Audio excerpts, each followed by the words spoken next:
So here's something that's fun to play around with on your Mac. Even if you're not a developer, you can still get the developer tools on your Mac. It's called Xcode.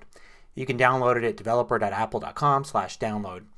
I can't remember. You have to log in with your ID. You may have to do something if you're not already a developer, but you don't have to actually pay the $99.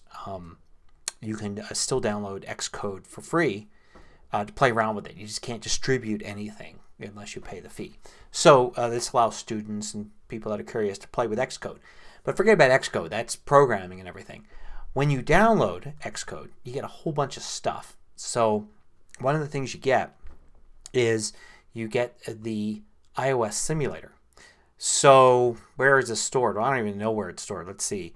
If I search for simulator.app, I can look and it shows up in applications Xcode, and in there content developer applications.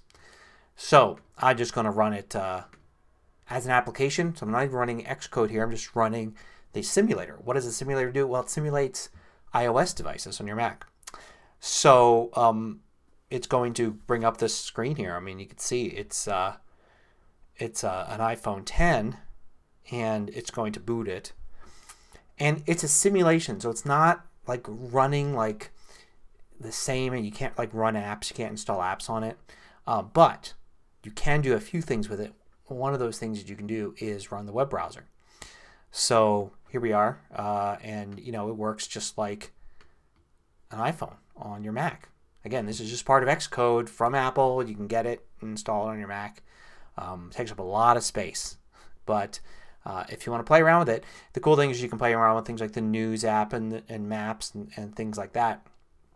And for developers, web developers, it's a big deal because you can definitely use the web browser here and play around and see what your websites look like in mobile. You've got a bunch of stuff in the menu items here, including device choices. So I could actually simulate all sorts of different devices here. I've never tried to simulate the Apple TV or the an Apple Watch here, but you can see I can do all sorts of things. If I want to simulate, for instance, an iPad, I can switch and it would actually reboot the device here, and I'd be simulating an iPad, or I can simulate a different iPhone. It's fantastic for web development or just seeing what a website looks like in the browser without actually having the device around. So it's really cool. It's something to check out that I know a lot of Mac users who like tinkering around don't even know that you can do this. You can get this simulator as part of Xcode. It's been around for a long time, but still I find a lot of people, you know, I got a website for my business. Now, can I look on your iPhone and see what it looks like? Well, you know, you can actually simulate all the different iPhones using this and see what your website looks like on the iPhone by using this kind of thing.